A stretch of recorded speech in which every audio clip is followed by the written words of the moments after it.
My wedding was September 21st, 2019. We had a fairly decent-sized wedding. My cousin, on my stepdad's side, we are not close whatsoever. And her boyfriend have only been dating not even 6 months at this point.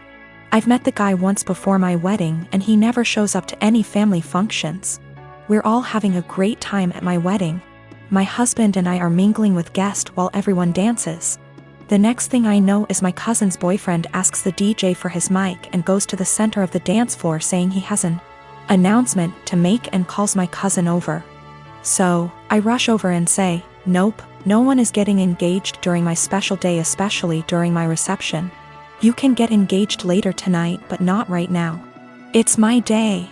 Thank you for understanding," and I go to walk away. My cousin starts puffing and my aunt, her mom, starts yelling at me and calling me an entitled brat. It causes a huge fight and they all end up leaving. My mom, stepdad, dad, and stepmom all are on my side and were even pissed that they think it's okay to do that during a wedding they all paid for. My nana, stepdad's mom, says I was wrong and told me to apologize and call them over and allow him to propose. Needless to say, it didn't happen. Flash forward to Christmas. It was terrible. My stepdad's entire side were rude and ignoring my husband and I. And of course, guess what happens? My cousin and her now fiancé announced their wedding date, September 21st, 2020. I'm beyond pissed and so not planning to go. It's my damn 1-year wedding anniversary. My family is upset that they would do that to piss me off for not allowing them to get engaged during my reception. My cousin says they chose to get married on their 1-year engagement anniversary. Either way, regardless of the real reason, I'm still upset. Of course, my nana is super excited. My husband and I don't want kids. My mother-in-law is big into family in the traditional sense. She has been pushy with us about having kids since we got married. Literally the week after we got engaged, she started asking. My husband has always changed the subject, and has even told her that it's really none of her business. Every time we see her, she asks. Everything we do is built around the idea of us having kids. 3 years into our marriage, my husband said we might not even have kids and mother-in-law would not hear it. At year 4, husband had a vasectomy and I had a tubal. So this weekend we were all at their home enjoying some barbecue and drinks and everything. When I get up to grab a beer, my mother-in-law asks me if maybe I should drink water instead, because wink wink nudge nudge. You never know. I was annoyed by this and said, "There's really no chance." MIL, all wide grin, said, "Oh come on. It's time for you two to finally get serious. Put down the beer and tell us when we can finally expect you two to finally make your family official." I said we've been official for about 5 years now, MIL, and drink the beer. Husband laughs with me. Mother-in-law gets more annoyed and says, "You won't be real, last names, until you bless us with babies." Husband repeated. After about 15 minutes of the usual comments, I finally snapped and said, "Husband got snipped. I had my tubes tied. We're not having kids. You need to stop bringing it up. Period." Well, I thought I started WWII. She started crying and stormed off. Family looked at us with disgust and stormed off to comfort her. We left. Party kinda ended. The social media bullshit started shortly after. Vague posts, links about how motherhood is a woman's greatest calling, listicles about how unhappy childless women are, etc. Some meme about how I guess I wasn't a good enough mother and won't be graduating to grandmother. It's obnoxious to the point that I just muted all of them. My mother-in-law finally called me this morning and told me that she was willing to put this all behind us if husband and I came over, and listened to her reasons that we really need to have kids. I told her no, that we are tired of her pushing this on us, and then she said, "You two aren't prepared to be real, last name S. I'd like a refund for what we paid for the wedding." It wasn't that much. It was like $400 for the rehearsal dinner. I hung up on her. When recounting this to my friends, a few of them said that I was the asshole here for dropping it like that. But I don't think she was ever going to drop it if I didn't finally make a serious, direct comment about it. I was dating my boyfriend for 2 years. We didn't live together but lived on the same street, and I was always over at his place. We each had kids from a previous relationship, so I wanted to take the whole living together thing slowly. But we were together all the time and I just maintained my own residence. He commuted for work, and I knew his department got a new secretary. She was younger and married and had recently had a baby. I knew they were work buddies, and I even bought a birthday gift for him to give to her.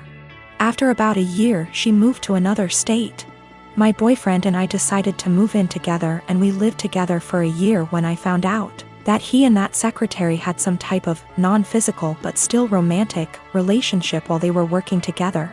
And that is why she ended up leaving, because they both realized it was not appropriate. I stumbled on old emails between them that were strange, calling each other pet names. He was calling her baby and sweetie in work emails, telling each other that they couldn't wait to see each other at work, meeting up in the cafeteria for coffee every day. He told her he loved her. She lamented that she couldn't stop thinking about him while at home. They had little quarrels. I also realized that he was still Facebook friends with her. We talked a lot about this, and he said he was just so unhappy at work at the time and unhappy with our relationship, because we didn't live together, that he was vulnerable to attention from a beautiful woman.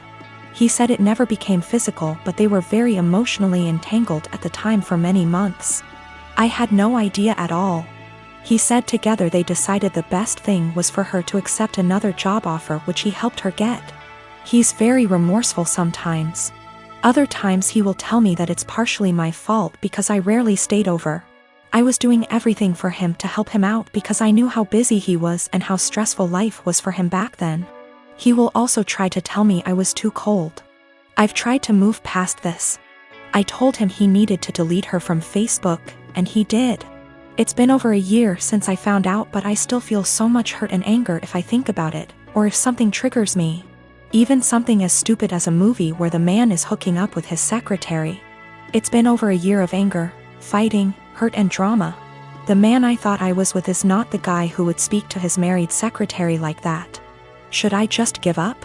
I'm tired of feeling this way. My son is almost 17. This Christmas we bought him an expensive computer gaming chair, as he plays a lot of online multiplayer shooters. My son has some anger issues, which he's currently in therapy for, and these shooters tend to bring out his temper more than normal. However, for the past few months he's been keeping it together well, so I figured the chair might be a fair present. I was wrong, because the day after Christmas he was gaming, started to have bad luck. He was losing his patience. This culminated in him screaming insults and then picking up his chair and slamming it into the ground, breaking the back of it. After talking him down, we had a very serious conversation about him no longer being allowed to play multiplayer games while under my roof until his therapist feels comfortable with his progress, talked about coping mechanisms, etc. However, I made it very clear this was unacceptable and he would be grounded. We've had these heart-to-hearts many times, so it's not like every time he has an outburst I'm making light of it. It's a serious issue and treated like such. However, when he came to me later that day and told me he'd like me to replace the chair because it was a gift, he really liked it and it would only be fair, the frustration, disbelief and disappointment in his behavior boiled over and I started laughing hysterically. As in a full laughing fit, barely able to breathe or talk. The more he'd plead his case, the harder I'd laugh. Repeatedly asking him how it was fair in his mind to have me replace a gift I paid for that he broke in anger. This obviously pissed him off more, which led to him getting emotional, but I just couldn't seem to stop myself. I tried walking out of the room and asking him to drop it, but every time he'd say, "But I need a chair," or "What am I supposed to do now?" I'd laugh again. I tried explaining that I'm not laughing at his feelings. I'm laughing at how absurd it is for him as a teenager to expect me to replace he can't be bothered to treat with respect, and then whine about it when he broke it. He's still pissed about it, and feels slighted. I feel bad for laughing, and honestly wonder if I had some sort of mini stress break myself. Because it's never happened before and I couldn't seem to stop. But at the same time, I stand by the fact that his request was ridiculous enough to make most people want to laugh.